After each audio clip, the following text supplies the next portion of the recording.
नमस्कार दोस्तों, मेरा नाम है विमल सिंह। बालाजी स्टडी अड्डा में आपका स्वागत है। यूपी टेट 2021 के एग्जाम के लिए मॉडल पेपर हम आपको करा रहे हैं। तो आज हम देखेंगे मॉडल पेपर नंबर 4, जिसके अंतर्गत बाल विकास के 30 प्रश्न और हिंदी के 30 प्रश्न, टोटल 60 प्रश्न हम देखेंगे। इससे पहले हमने मॉडल पेपर नंबर 3 के अंतर्गत संस्कृत और पर्यावरण के प्रश्न देखे थे। यदि नहीं देखा हो, साइड में आई बटन में पिछला वाला वीडियो आपको मिल जाएगा। तो चलिए शुरू करते हैं बाल विकास के 30 प्रश्नों से। सबसे पहला प्रश्न है कि सीखने में प्रयास और भूल के सिद्धांत का प्रतिपादन जो है वो किसने किया था? कोहलर ने किया था, पावलोव ने किया था, थॉर्नडाइक ने किया था या गेस्टॉल्ट ने किया था? बताइए इनमें से कौन सा जो है वो सही होगा। आंसर की बात करते हैं ऑप्शन एबीसीडी में, तो आप सभी जानते हैं थॉर्नडाइक के ही द्वारा प्रयास और भूल का सिद्धांत दिया गया था। बाकी बिल्ली पर प्रयोग किया था। बिल्ली बार-बार प्रयास करने के बाद मछली का जो टुकड़ा है उसको प्राप्त करती है। वो सारी चीज़ हमने पहले ही आपको डिटेल में बता दी है। दूसरा प्रश्न है कि सामान्य संयुक्त कोशिका में गुणसूत्रों के जोड़े जो है वो कितने होते हैं? तो जोड़े यहाँ पर पूछा गया है, तो इनमें से कोई नहीं आपको टिक नहीं करना है। आंसर की बात करते हैं तो गुणसूत्र हमेशा युग्मों में होते हैं और मानव कोश में 46 गुणसूत्र होते हैं और जोड़ों की बात करें तो 46 का आधा यानी कि 23 गुणसूत्र। आपका ऑप्शन बी वाला यहाँ पर सही हो जाएगा। तीसरा प्रश्न है सीखने की वह अवधि जब सीखने की प्रक्रिया में कोई उन्नति नहीं होती है, क्या कहलाती है? पूरा चित्र बनाकर मैंने आपको बताया था, सीखने का वक्र, सीखने का पठार, स्मृति या फिर अवधान। तो बताइए इन चार ऑप्शन में से कौन सा जो है वो सही होगा। आंसर की बात कर लेते हैं ऑप्शन एबीसीडी में से, तो आपका सीखने का पठार जो है यहाँ पर सही हो जाएगा। सीखने का पठार क्या होता है? जब बालकों के सीखने की प्रक्रिया में किसी भी प्रकार का विकास ना हो रहा हो, तो इसे हम कहते हैं सीखने का पठार। चौथा प्रश्न, एक प्रासामान्य 12 वर्ष की आयु के बच्चे में सबसे अधिक होना संभव क्या है? वयस्कों को खुश करने के बारे में दुश्चिंता की अनुभूति या समकक्षी के अनुमोदन के लिए बेचैनी या कुल प्रेरक समन्वय में कठिनाई या अब और यहाँ में उसकी रुचियों को सीमित करना। तो अगर कोई 12 साल का बच्चा है तो इनमें से क्या सबसे ज्यादा चीज आपको उसके अंदर देखने को मिलेगी? तो मैंने बताया था कि जो 12 वर्ष की जो एज होती है वो क्या आ जाती है? वो आपकी आ जाती है किशोरावस्था का प्रारंभ का, जिसको हम पूर्व किशोरावस्था के अंतर्गत भी कह सकते हैं। और वो समय ऐसा होता है जब बच्चे अपने से ज्यादा जो आपके समकक्षी बच्चे होते हैं, अपने समूह के जो बच्चे होते हैं, उनके भले के बारे में सोचते हैं, उनके साथ रहना पसंद करते हैं। तो हमारा आंसर यहाँ पर समकक्षी के लिए अनुमोदन के लिए बेचैनी, ये वाला आपका चौथा वाला ऑप्शन बिल्कुल यहाँ पर सही हो जाएगा। पांचवा प्रश्न है स्वकेंद्रित अवस्था होती है बालक के 7 वर्ष से किशोरावस्था तक। किशोरावस्था में 3 से 6 वर्ष, जन्म से 2 वर्ष। बताइए इनमें से कौन सा जो है वो सही होगा। तो ऐसे बालक स्वयं की खुशी को चिंता करते हैं, इसलिए कहते हैं इनको हम स्वकेंद्रित अवस्था। और ये आपके आते हैं 3 से 6 वर्ष की जो एज है इसमें। शैशवावस्था में आप कह सकते हैं जो उत्तर शैशवावस्था है वो समय आपका आता है स्वकेंद्रित अवस्था में। यही आपका जो है वो बिल्कुल सही होगा। और ये भी आपका ऑप्शन इस तरीके से बन सकता है कि ऑप्शन में आपको यहाँ पर एज लिखी हुई है सहज पूर्व यानी कि उत्तर पूर्व सहस्वावस्था, या फिर आप कहेंगे बाल्यावस्था में उत्तर पूर्व बाल्यावस्था, ऐसे करके भी ऑप्शन जो है आपको दिए जा सकते हैं। अगला प्रश्न है क्रिया प्रसूत अनुबंधन का जो सिद्धांत का प्रतिपादन है वो जो है वो किसने किया था? हल ने किया था, थॉर्नडाइक ने किया था, हेगार्टी ने किया था, स्किनर ने किया था? बताइए इन चार ऑप्शन में से कौन सा जो है वो सही होगा। आंसर की बात करते हैं ऑप्शन एबीसीडी में से, तो क्रिया प्रसूत अनुबंधन सिद्धांत बहुत बार आया है, स्किनर आपका जो है वो सही होगा। और क्रिया प्रसूत अनुबंधन जो सिद्धांत है स्किनर ने इसमें एक चूहे पर प्रयोग किया था, जिसको स्किनर बॉक्स कहते हैं, उसमें प्रयोग किया था।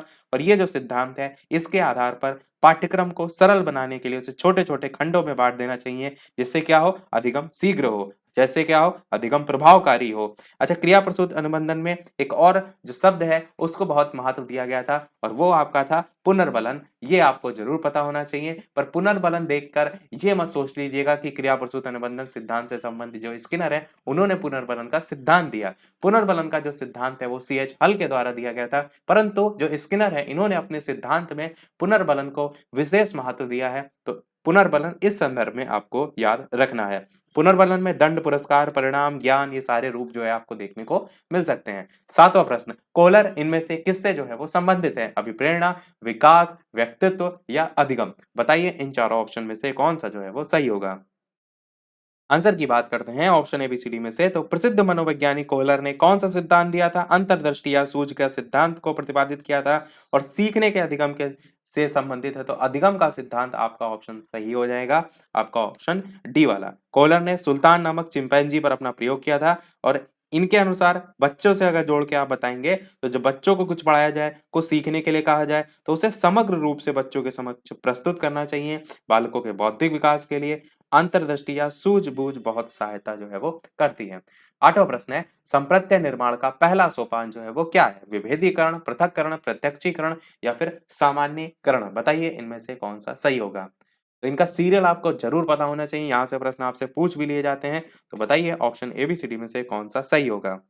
आंसर की बात करते हैं ऑप्शन एबीसीडी में से, तो आपका ऑप्शन यहाँ पर प्रत्यक्षीकरण सबसे पहले होगा। सबसे पहले हम प्रत्यक्षीकरण करते हैं किसी भी चीज के बारे में कंसेप्ट बनाने से संबंधित, संप्रत्यय बनाने से संबंधित। फिर आता है आपका विभेदीकरण, तो दूसरे नंबर पे। फिर आता है आपका पृथक्करण और फिर आपका आता है सामान्यीकरण, जिसको हम जनरलाइजेशन भी कहते हैं। अच्छा, इस चीज को किसी दूसरे तरीके से भी समझ लीजिए कि कोई भी चीज है, नॉर्मल एक पर्सन ही है या दो पर्सन खड़े हैं, तो सबसे पहले आप क्या करेंगे, उनको प्रत्यक्ष करेंगे, देखेंगे, प्रत्यक्षीकरण।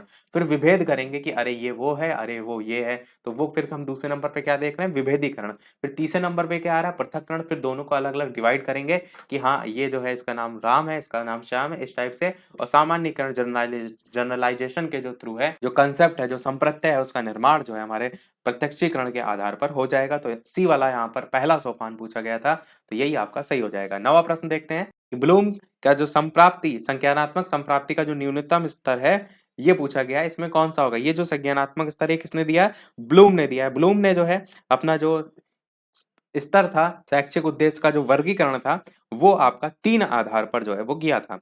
एक आपका था जिसे हम कहते हैं ज्ञानात्मक पक्ष, एक आपका था जिसे हम कहते हैं भावात्मक। जो ज्ञानात्मक है उसी को संज्ञानात्मक कहते हैं, तो कंफ्यूज ना होइएगा। ज्ञानात्मक पक्ष या संज्ञानात्मक। दूसरा आपका था क्रियात्मक पक्ष या दूसरा भावात्मक पक्ष, और तीसरा आपका क्रियात्मक। इस सीरियल से इन्होंने बताया था, इसी सीरियल से याद रखिए। अब ज्ञानात्मक पक्ष जो है, इसमें इन्होंने पूछा है कि सबसे न्यूनतम स्तर पर कौन सा आता है। सबसे न्यूनतम स्तर पर आपका आता है ज्ञान।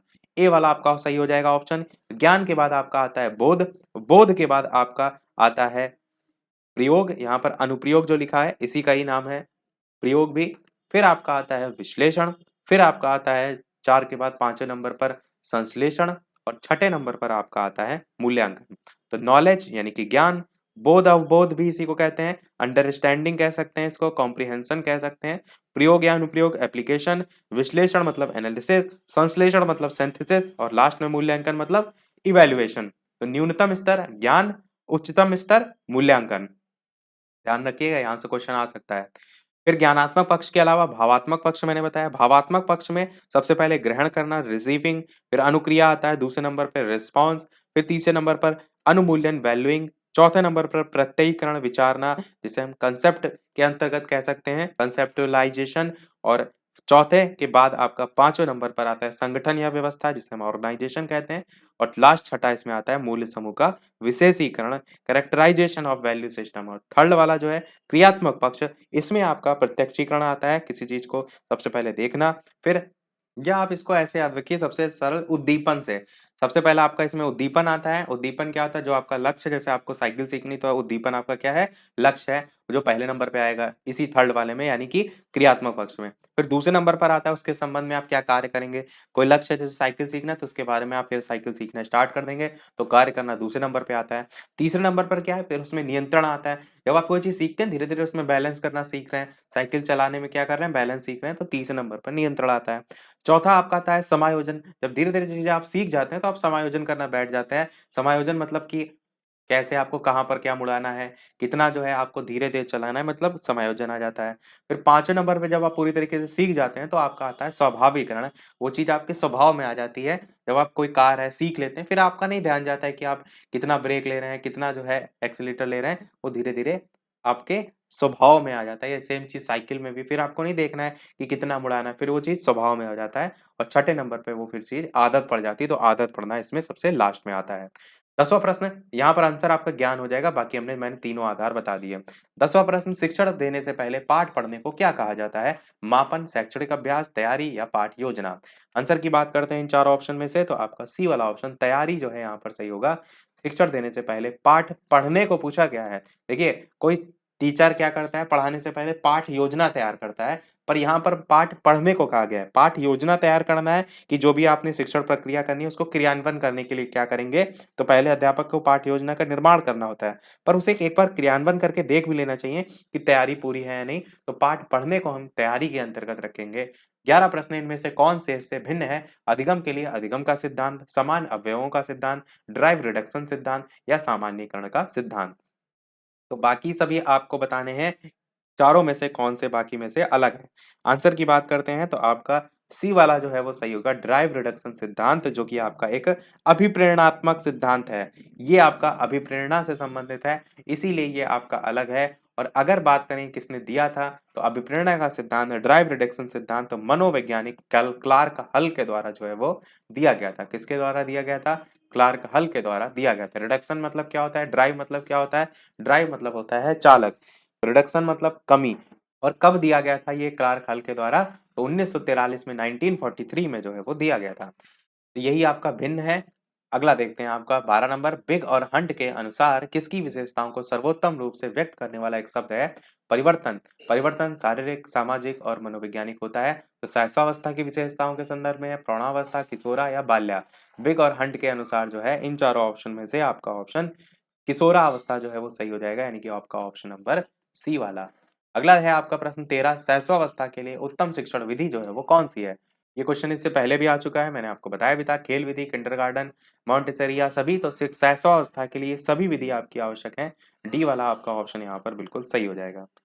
अगला है आपका 14 नंबर प्रश्न, इनमें से कौन सा अधिगम के पठार का कारण नहीं है? आपको बताना है। प्रेरणा की सीमा, विद्यालय का असहयोग, शारीरिक सीमा या ज्ञान की सीमा, कौन सा सही होगा जो कि अधिगम के पठार से संबंधित नहीं है? सीखना या अधिगम का जो पठार है वो कब आता है? जब आप कहते हैं कि जो सीखना या अधिगम है जब स्थिर हो जाए, तो अधिगम के पठार के कारण में आपका आ सकता है कि आपकी जो प्रेरणा है उसकी एक सीमा होती है, ये आपके कारण में आएगा। विद्यालय का जो असहयोग है, ये अधिगम के पठार का कारण नहीं है, तो बी वाला आपका आंसर हो जाएगा। शारीरिक सीमा भी पठार में आता है जब आपके थकान हो जाए, ज्ञान की सीमा भी आपका इसमें आता है, तो ये सभी जो है वो आ सकते हैं।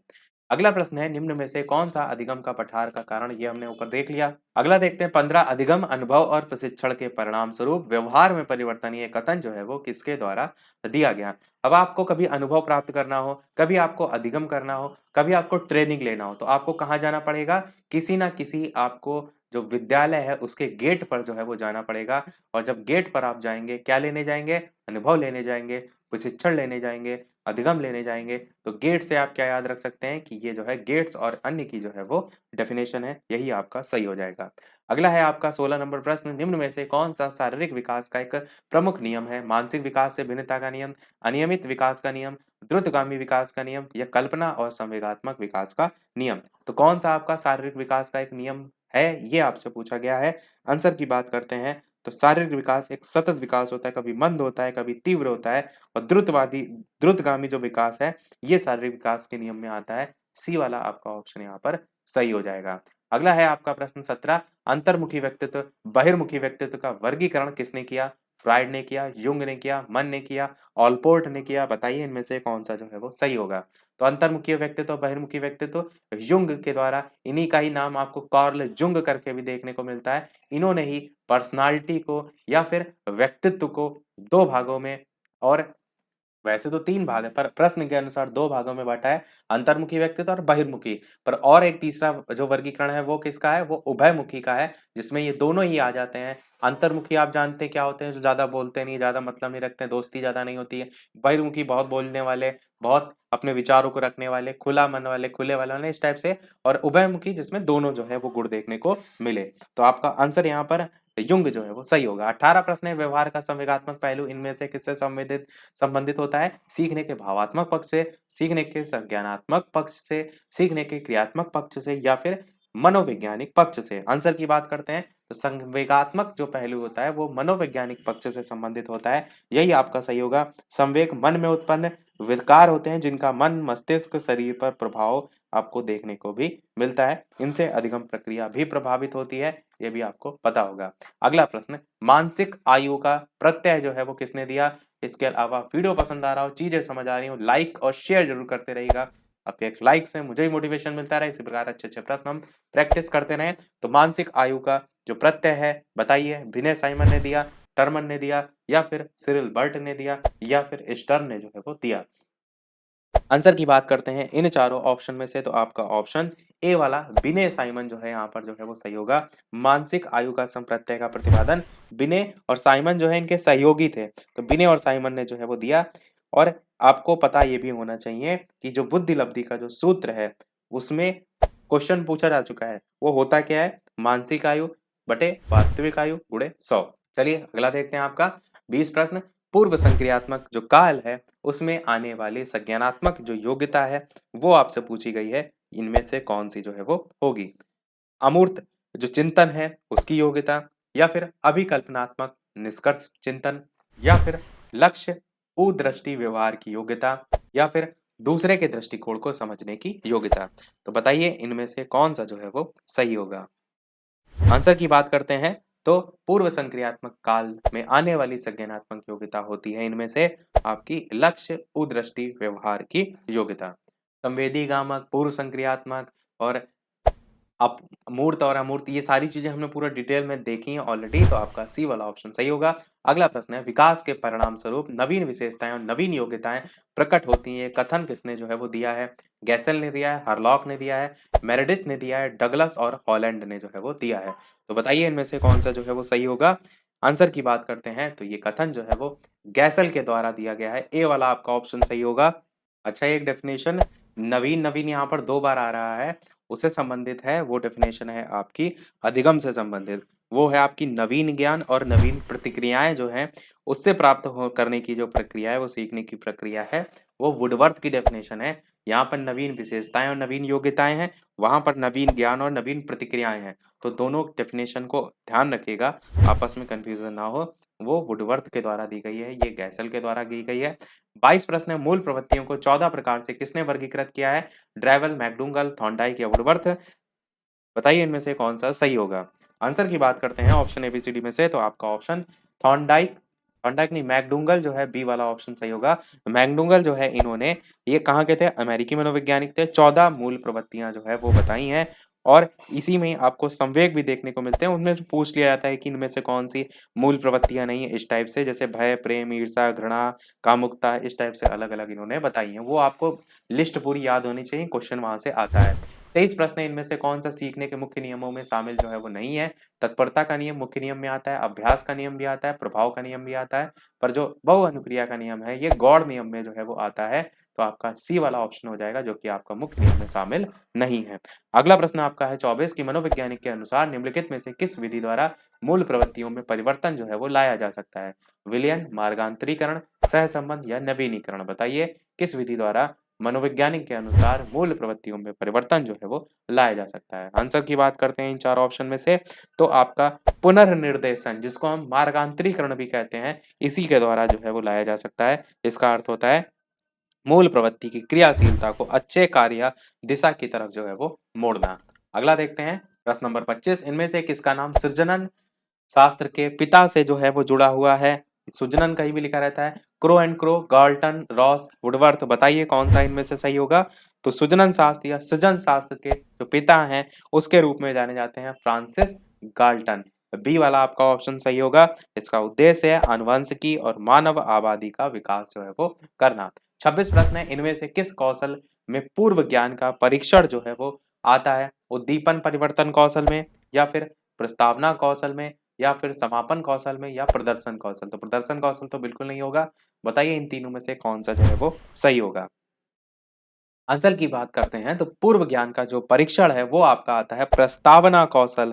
इसमें पूर्व ज्ञान का परीक्षण किया जाता है, और शिक्षक छात्रों के पूर्व ज्ञान का परीक्षण करते हैं ताकि वो नवीन ज्ञान को पूर्व ज्ञान से जोड़ पाएं, अधिगम परिस्थितियां निर्माण कर सकें। और प्रस्तावना कौशल के घटक कौन से होते हैं, तो पूर्व ज्ञान से संबंध, आदत ज्ञान से तुलना, प्रेरणा के लिए उपयुक्त युक्ति, उद्दीपन प्रभाव, ये सारी चीजें होती हैं। पर आपको ध्यान रखना है कौशल में पूर्व ज्ञान का जो परीक्षण है वो प्रस्तावना कौशल से किया जाता है। 27 प्रश्न, संविधान का कौन सा संशोधन है जिसमें शिक्षा एक मौलिक अधिकार बन गई है? तो बताइए इन चार ऑप्शन में से कौन सा संशोधन सही होगा? आंसर की बात करते हैं ऑप्शन एबीसीडी में से, तो 86वां संशोधन आपका ए वाला ऑप्शन सही होगा। 2002 आपको सन भी याद रखना है, शिक्षा के अधिकार से संबंधित है, जिसमें जो आपका अनुच्छेद 21 है और इसी में ही आपको एक खंड जोड़कर याद रखना है कि 21 में 21 जो का है या 21 ए जो है, इसको जो है वो मिला दिया गया है, बनाया गया है, जिसमें शिक्षा मौलिक अधिकार बन गया है। और ये अनुच्छेद जो है इसके अनुसार राज्य को 6 से 14 साल के जो बच्चे हैं उनको निःशुल्क और अनिवार्य शिक्षा उपलब्ध कराना है। अगला प्रश्न, सीखने की प्रक्रिया में जो अभिप्रेरणा है वो पिछले सीखे हुए को नए दिगम से अलग करती है या फिर शिक्षार्थियों की स्मरण शक्ति को पैना बनाती है, शिक्षार्थियों को एक दिशा में सोचने के योग्य बनाती है या शिक्षार्थियों में सीखने के प्रति रुचि का विकास करती है। तो सीखने की प्रक्रिया में जो अभिप्रेरणा होती है वो आपका शिक्षार्थियों की जो स्मरण शक्ति है उसको और ज्यादा पैना बनाती है। अभिप्रेरणा जो है, मोटिवेशन जो है, परंतु एक चीज ये भी समझिए कि जो अभिप्रेरणा है इससे पैनापन तो थोड़ा बहुत देखने को मिलेगा क्योंकि बच्चा मोटिवेट होगा, पर क्या ये अभिप्रेरणा को पूरी तरीके से परिभाषित कर रहा है? आप कहेंगे नहीं, ये ऑप्शन नहीं होगा, क्योंकि इसमें और ऑप्शन को भी देखिए कि पिछले सीखे हुए को नए अधिगम से अलग करती है, अधिगम को अलग तो बिल्कुल नहीं करती है। सी वाला कह रहा है शिक्षार्थियों को एक दिशा में सोचने के योग्य बिल्कुल नहीं है, शिक्षार्थियों में सीखने के प्रति रुचि का विकास करती है, ये ज़्यादा बेहतर होगा। बच्चे का इंटरेस्ट क्रिएट होता है, जैसे आप खुद इस चीज़ को समझिए कि आप पढ़ाई में बच्चा जो है उसका मन नहीं लग रहा है और आप क्या कर रहे हैं उसे मोटिवेट कर रहे हैं, तो मोटिवेट का असर क्या देखने को मिलेगा कि सीखने के प्रति उसकी रुचि का विकास होगा, तो डी वाला आपका ऑप्शन यहाँ पर बिल्कुल जो है वो सही होगा। सेकंड लास्ट प्रश्न है, सीखने के नियम के प्रतिपादक कौन थे? स्किनर थे, फ्रॉइड थे, थॉर्नडाइक थे, एडलर थे, बताइए इनमें से कौन सा जो है वो सही होगा। तो सीखने के नियम के प्रतिपादक जो है वो आपके थे थॉर्नडाइक, सी वाला आपका ऑप्शन सही हो जाएगा। उसी से संबंधित उन्होंने नियम भी दिए थे, वो हम सारी चीजें देख चुके हैं।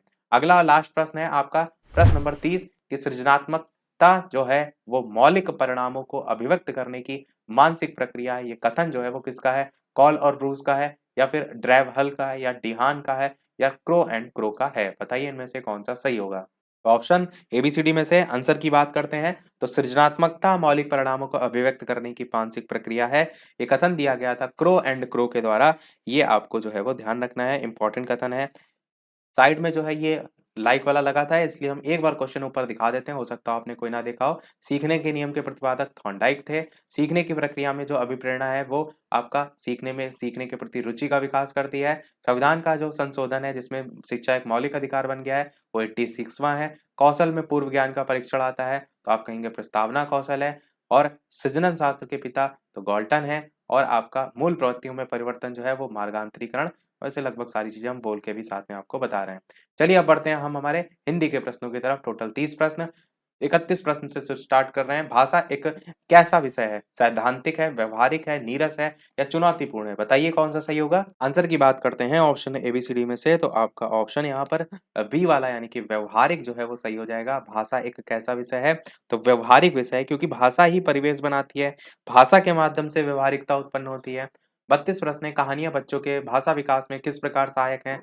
ये भाषिक नियम ही सिखाती हैं, बच्चों के खाली समय का सदुपयोग करने में मदद करती हैं, पाठ्य पुस्तक का सबसे महत्वपूर्ण हिस्सा है, यह बच्चों की कल्पना शक्ति, सृजनात्मकता और चिंतन को बढ़ाती हैं। तो आप क्या कहेंगे कि आपका ऑप्शन किसके संदर्भ में पूछा गया प्रश्न?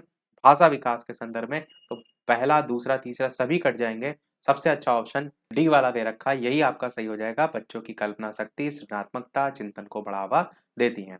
33 प्रश्न है, व्याकरण शिक्षण की आगमन विधि की विशेषता क्या होती है? पहले उदाहरण प्रस्तुत करना, पहले नियम बताना, पहले नियम का विश्लेषण करना या पहले मनोरंजक गतिविधियां कराना?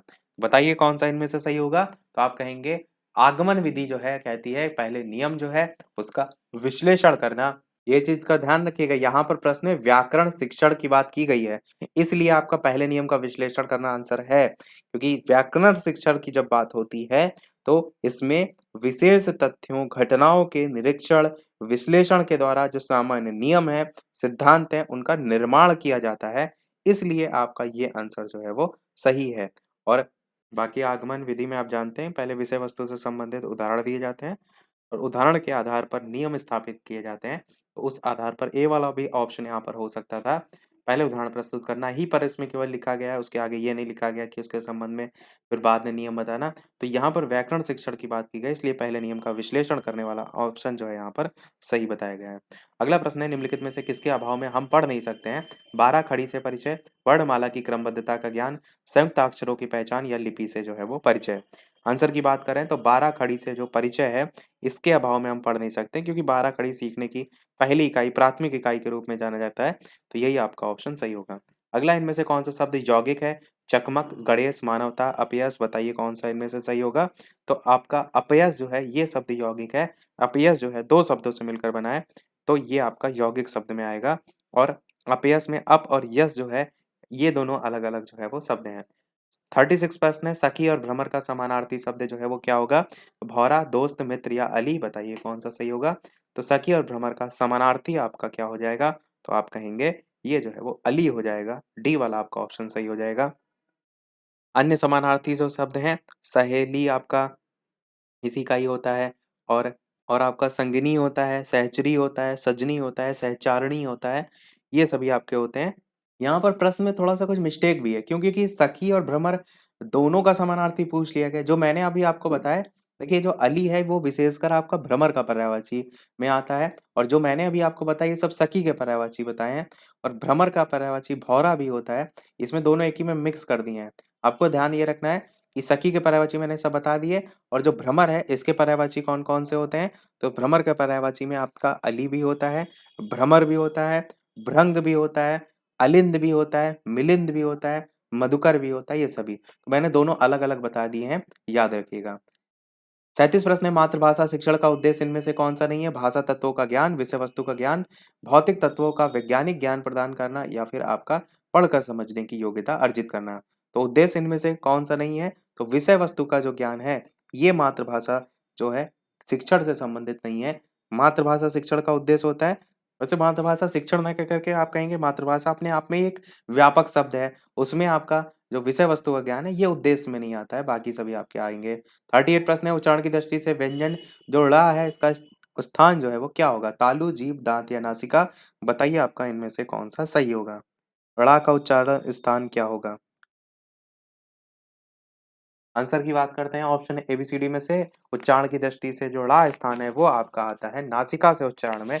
डी वाला आपका ऑप्शन सही हो जाएगा। और संस्कृत में एक सूत्र भी है, यम गणना नाम नासिका चा, तो वो भी आपके यम गणनम वाले सब नासिका से उच्चारण में ही आते हैं। डी वाला यहाँ से भी आंसर हो जाएगा।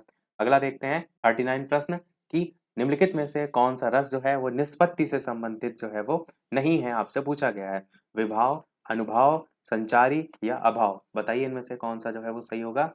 आंसर की बात करते हैं ऑप्शन एबीसीडी में से, तो आपका ऑप्शन बिल्कुल डी वाला सही होगा। जो अभाव है ये किसी भी प्रकार से संबंधित नहीं है, यही आंसर हो जाएगा।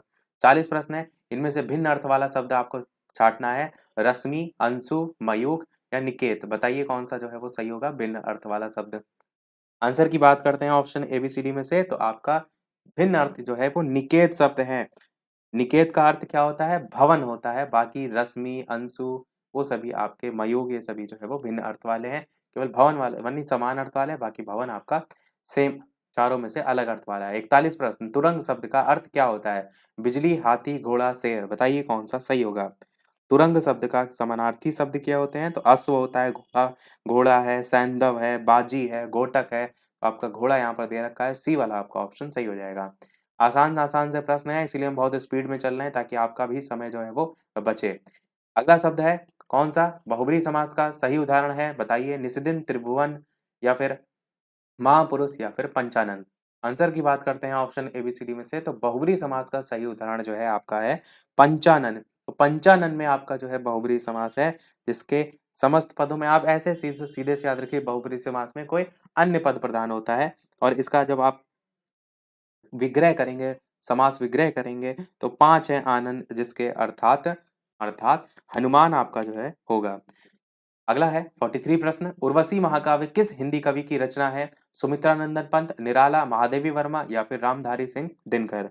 आंसर की बात करते हैं इन चारों ऑप्शन में से, तो ये जो रचना है वो आपकी है रामधारी सिंह दिनकर जी की। डी वाला आपका ऑप्शन सही होगा। वीडियो को शेयर भी जरूर करते रहिएगा और लोग भी जो है वो जुड़ते रहें। अगला 44 प्रश्न है, भारत का पहला हिंदी समाचार पत्र जो है वो कौन सा है? उदंत मार्तंड, अल्मोड़ा अखबार, समाचार सुधा वर्षण या ब्राह्मण? बताइए कौन सा सही होगा।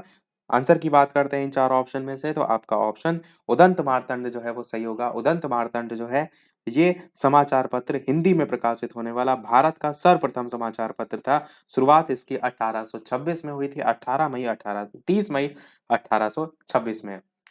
45 से जो 48 तक प्रश्न है वो आपके एक गद्यांश पर आधारित है कि आज दुनिया ने बहुत कुछ हासिल किया, लेकिन मानवता के प्रति प्रेम की घोषणा के होते हुए भी उसकी जो बुनियादी उन खूबियों की जगह जो आदमी को इंसान बनाती है, नफरत और हिंसा पर ज्यादा रही हैं। यही सारी चीजें लिखी हुई हैं। 45 प्रश्न इस पर बेस्ड है। मानव मात्र की मानसिक पृष्ठभूमि किन अवगुणों पर आधारित है? सत्य और करुणा, मानवता, नफरत और हिंसा या सच्चाई और प्रेम? तो आंसर की बात करते हैं तो आपका नफरत और हिंसा जो है इन अवगुण पूछा गया था, इस पर जो है वो बेस्ड है। 46 प्रश्न है, युद्ध किन के गुणों के विरोध से पैदा होता है? धन और ऐश्वर्य, कीर्ति और ऐश्वर्य, सत्य और मानवता या पद और प्रतिष्ठा? आंसर की बात करते हैं तो सत्य और मानवता जो है, युद्ध जो है इन गुणों के विरोध से जो है वो पैदा होता है। अगला आपका प्रश्न है 47 कि घृणा और असत्य के मार्ग पर चलने से क्या अवगुण उत्पन्न होते हैं? भौतिक पागलपन, दिमागी सकरापन या फिर आहार जो है वो संकोचपन या फिर इनमें से कोई नहीं? आंसर की बात करते हैं तो आप क्या कहेंगे? घृणा और असत्य के मार्ग पर चलने से दिमागी संकरापन जो है ये जो है आपका उत्पन्न हो जाता है। यही आपका सही होगा। ये सब पैराग्राफ पर बेस्ड है। 48 प्रश्न, युद्ध होने से क्या मूलभूत हानि होती है? मात्र धन की हानि, मात्र जन की हानि, मात्र बल की हानि या नफरत और झूठ का प्रचार प्रसार? आंसर की बात करते हैं तो आप कहेंगे नफरत और झूठ का प्रसार जो है वो सही होगा। 49 प्रश्न है कि हिंदी में घुमक्कड़ शास्त्र के प्रणेता जो है वो कौन है? मुंशी प्रेमचंद, आचार्य रामचंद्र शुक्ल, महर्षि दयानंद या राहुल सांकृत्यायन? इंपॉर्टेंट क्वेश्चन है, बताइए इनमें से कौन सा सही होगा। आंसर की बात करते हैं ऑप्शन एबीसीडी में से, तो आपका ऑप्शन बिल्कुल घुमक्कड़ शास्त्र के प्रणेता राहुल सांकृत्यायन है। डी वाला आपका ऑप्शन जो है सही होगा। 50 प्रश्न, भाषा के विकास में मूल सत्य क्या है? भाषा मात्र लिखित होती है, भाषा का ढांचा संरचनाहीन है या फिर भाषा प्रतीकात्मक है या भाषा अनुकरणहीन माध्यम है? आंसर की बात करते हैं तो भाषा प्रतीकात्मक होती है, यही आपका सही होगा। भाषा को संकेतों और अक्षरों के माध्यम से व्यक्त किया जाता है, यही आपका सही होगा। 51 प्रश्न है, यार अलावा कौन से व्यंजन होते हैं? स्पर्श, संयुक्त, अंतस्थ, ऊष्म? बताइए कौन सा सही होगा। तो यार अलावा जो है वो आपके अंतस्थ व्यंजन में आते हैं। आपका ऑप्शन सी वाला यहाँ पर सही हो जाएगा। 52 प्रश्न, तुलसी ने विनय पत्रिका और कवितावली की रचना इनमें से किस भाषा में जो है वो की है? अवधी भाषा, ब्रज भाषा, बुंदेली भाषा, भोजपुरी? बताइए कौन सा सही होगा। ऑप्शन एबीसीडी में से आंसर की बात करते हैं तो आपका ब्रज भाषा सही होगा। तुलसीदास जी ने विनय पत्रिका कवितावली की रचना ब्रज भाषा में की है और हिंदी साहित्य के भक्ति काल की महत्वपूर्ण रचनाओं में जो है ये आती हैं। अगला प्रश्न है 53, कनिष्ठ शब्द में प्रयुक्त प्रत्यय जो है वो कौन सा है? ईस्ट है, इष्ट है, इष्ट है या इष्ट है करके चार ऑप्शन है। आंसर की बात करते हैं तो आपका ऑप्शन बी वाला इष्ट जो है सही होगा। कनिष्ठ में प्रत्यय पूछा गया है तो इष्ट जो है वो सही होगा। अगला प्रश्न देखते हैं आपका 54, इनमें से कौन सा मुहावरा जो है वो नहीं है? आस्तीन का सांप, उल्लू बनाना, कमर टूटना या दूर के ढोल सुहावने? आंसर की बात करते हैं तो आपका इन चारों ऑप्शन में से उल्लू बनाना कोई भी प्रकार का मुहावरा नहीं होता है। बी वाला आपका आंसर यहाँ पर सही हो जाएगा। आस्तीन का सांप का अर्थ क्या होता है? तो मित्र के रूप में शत्रु। कमर टूटने का अर्थ होता है हार मान लेना और दूर के ढोल सुहावने का अर्थ होता है कुछ चीजें दूर से ही अच्छी लगती हैं। अगला प्रश्न देखते हैं 55 कि रहीमन जो गति दीप की है, कुल कपूत गति सोए, बारे उजियारे लगे, बड़े अंधेरों होए, इनमें से कौन सा अलंकार है? ये आपसे पूछा गया है। तो ऑप्शन एबीसीडी में से उपमा, रूपक, यमक, श्लेष? बताइए कौन सा सही होगा, कौन सा अलंकार होगा। आंसर की बात करते हैं तो आपका ऑप्शन श्लेष अलंकार जो है वो हो जाएगा। दीप शब्द जो है यहाँ पर एक ही बार प्रयुक्त हुआ है, लेकिन रहीम दास जी हैं जिन्होंने दोहे के द्वारा दिए और कुपुत्र के चरित्र को एक जैसा दर्शाने की कोशिश की है। यही आपका सही हो जाएगा। 56 प्रश्न कह रहा है, वर्णिक छंद कविता के प्रत्येक चरण में वर्ण होते हैं 31 से 31, 30 से 30, 24 24 या 26 26? तो वर्णिक छंद में पूछा गया है, बताइए कौन सा सही होगा। आंसर की बात करते हैं, वर्ण गणना के आधार पर जो छंद रखा जाता है उसे कहते हैं वर्णिक छंद। 26 वर्णों तक के चरण को सम वर्णिक छंद कहते हैं। तो 26 26 आपका यहाँ पर सही हो जाएगा। अगला प्रश्न 57 से 60 तक जो है ये आपके प्रश्न जो है गद्यांश पर आधारित है, जिसमें जिंदगी के असली मजे उनके लिए नहीं है जो फूलों की छाह के नीचे खेलते हैं और सोते हैं, बल्कि फूलों की छाह के नीचे अगर जीवन का कोई स्वाद छिपा है तो वह भी उन्हीं के लिए है जो दूर रेगिस्तान से आ रहे हैं, जिनका कंठ सूखा हुआ है, ओठ जो है वो फटे हुए हैं और सारा बदन पसीने से तर है। पानी में जो अमृत वाला तत्व है उसे वह जानता है जो धूप में खूब सूख चुका है, वो नहीं जो रेगिस्तान में कभी पड़ा ही नहीं है। 57 प्रश्न इसी पर बेस्ड है कि जिंदगी का असली मजे किसके लिए हैं? जो आराम करते हैं, परिश्रम करते हैं, शहर में रहते हैं या पैसे वाले हैं। तो आप क्या कहेंगे? परिश्रम करते हैं, बिल्कुल सही होगा। अगला प्रश्न है आपका 58। उपर्युक्त गद्यांश में किस बात के महत्व को बताया गया है? श्रम, प्रकृति, जीवन या भाग्य? कौन सा सही होगा? तो आप कहेंगे श्रम के बारे में बताया गया है, ए वाला आंसर सही होगा। 59 प्रश्न इस वीडियो का सेकंड लास्ट प्रश्न है कि अमृत वाला तत्व का तात्पर्य क्या है? जीवन का रहस्य, अमृत, जीवन का सार या समुद्र से निकला अमृत? तो आपको क्लियर समझ में आ रहा होगा, जीवन के सार की बात की गई है। सी वाला ऑप्शन यहाँ पर भी सही होगा। अगला और इस वीडियो का लास्ट प्रश्न देखते हैं और इसके बाद एक प्रश्न हम आपसे भी पूछेंगे, जैसे कि सभी वीडियो में हम आपसे एक ना एक प्रश्न पूछते हैं। परंतु वीडियो अभी तक आपने लाइक ना किया हो, सभी लोग वीडियो को लाइक भी करते रहिएगा। चैनल पर नए हो सब्सक्राइब करके जुड़ जाइएगा और टेलीग्राम चैनल से अभी तक ना जुड़े हो, लिंक आपको डिस्क्रिप्शन में मिल जाएगी। बालाजी स्टडी अड्डा सर्च करके भी जुड़ सकते हैं। तो जो धूप में खूब सूख चुका है, इससे क्या अभिप्राय है? रेगिस्तान में रहना, धूप सेकना, बीमार होना या कड़ा परिश्रम करना? तो पूरे पैराग्राफ से आपको ये तो समझ में आ गया होगा, कड़े परिश्रम करने की बात की गई है। तो डी वाला आपका ऑप्शन यहाँ पर बिल्कुल सही हो जाएगा। अब एक प्रश्न आपके लिए भी, जैसे कि सभी वीडियो में हम आपसे एक ना एक प्रश्न पूछते हैं। तो ये है आपका इस वीडियो का प्रश्न, जिसका आंसर वीडियो के मेन कमेंट में टाइप करके आपको बताना है कि कोशिकाओं के अध्ययन को क्या कहा जाता है? साइटोलॉजी कहते हैं, फिजियोलॉजी कहते हैं, न्यूक्लियोलॉजी कहते हैं, सेलोलॉजी कहते हैं। इन चारों में से कौन सा सही होगा? अपना आंसर वीडियो के मेन कमेंट में टाइप करके बताइएगा। लाइव टाइमिंग दोपहर के 3 बजे, शाम के 8 बजे। तो लाइव आकर भी वीडियो आप देख सकते हैं, प्रश्नों की प्रैक्टिस कर सकते हैं। तो आज के वीडियो में इतना ही रखते हैं, मिलते हैं फिर शाम के 8 बजे वाली क्लास में। तो तब तक के लिए नमस्कार, जय हिंद।